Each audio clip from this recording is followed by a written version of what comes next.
Hey everybody, welcome back to The Critical Gentleman. Today we're going to talk about something that comes up frequently among watch collectors, and that is the size of a watch. Is there such a thing as too big or too small, and how do you choose when shopping for a watch? So I've got a few watches here of varying sizes that I thought I might use as a visual representation of some of the more common watch sizes that you can find in both vintage and modern pieces. Granted, these watches can only serve as an example relative to my wrist size, which happens to be somewhat small at 6 inches around. However, I'm going to try my best to make sure all the points I make in this video translate no matter the size of your wrist. The first dimension that comes to mind when talking about watch size is most often case diameter, that is, the distance from one side of the case to the other. And while of course this is an important measurement, there are a lot of factors that determine just what a watch will look like while it's on the wrist. If you've been around watch circles for a while, you may have heard someone say a watch wears small or wears big. And what does that mean exactly? Well, I find that one of the biggest factors when determining how a watch looks on your wrist is actually the diameter of the dial specifically, not necessarily the case itself.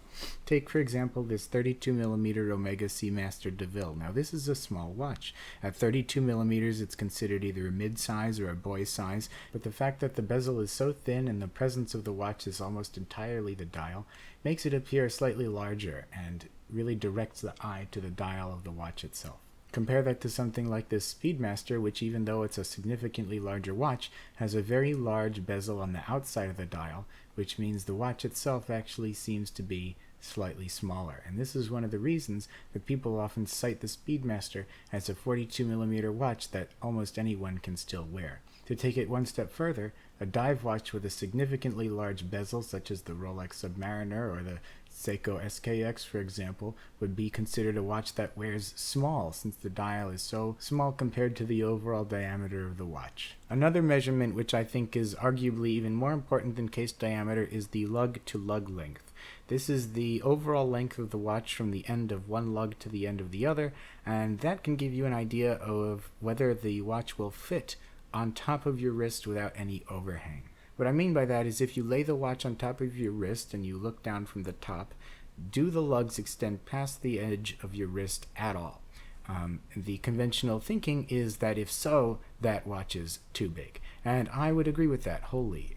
If the lugs of your watch overhang, you get this kind of seatbelt effect where there's open space between the end of your watch strap and where it clasps against your wrist. In general, I think it looks a little bit like someone wearing clothes that are just way too big for them. So to that end, I make sure that any watch I'm considering buying has not only a case diameter that I think will complement the size of my wrist, but a lug length that won't make it look like I'm wearing something that is simply too big for my body.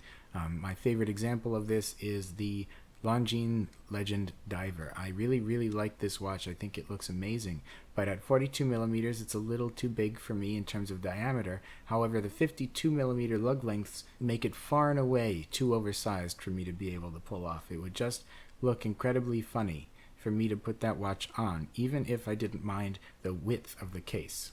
Overall, I can't help but think people are a little too forgiving in terms of this dimension, as I see a lot of photographs of people wearing watches with lugs that just span all the way to the edge of their wrist. I personally think there should be some negative space there. Your watch shouldn't go all the way to the edge of your wrist. If you're maxing out your wrist size, it's going to have a little bit of that comically large effect to it, and I think generally just barely fits means too big. So that's why I like to stick to smaller watches like this 32 or even this 34, and if I put on this 38mm Navitimer, you can see that it's actually kind of pushing it.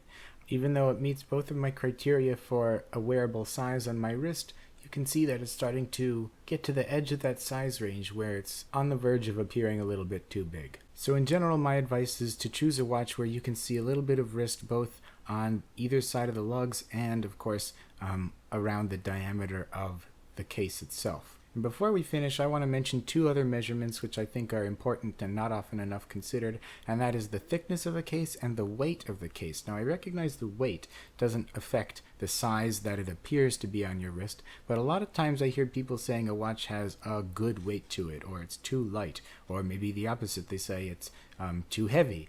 the fact is, I think lightweight is a good thing in a wristwatch. I think it's an accessory that you should put on your wrist and kind of forget about until you want to know what time it is, or until it comes up in conversation, or until you actively decide you want to look at your watch.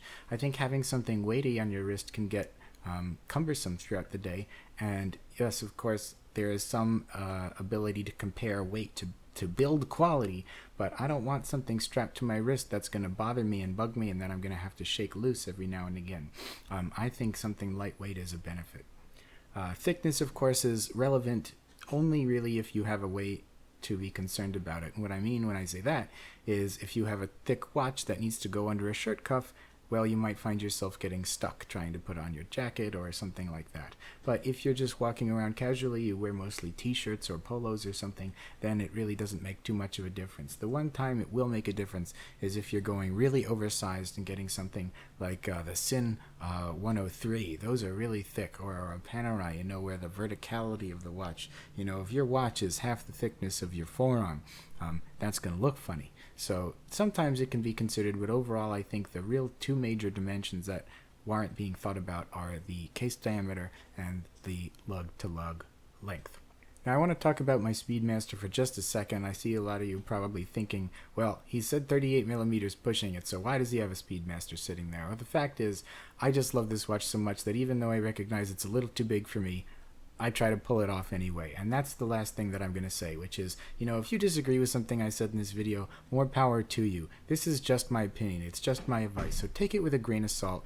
What really matters is what watch speaks to you. So even though this Speedmaster is pushing it at 40 mil and looks a little big on my wrist, I really dig this watch. I think it's great. And so if you find something and you really love it and you want to give it a try, even though maybe it's a little bit too big, or hey, even a little bit too small, don't be afraid to go out of your comfort zone. And so, look, I think in the pursuit of this hobby, you have to do what you like.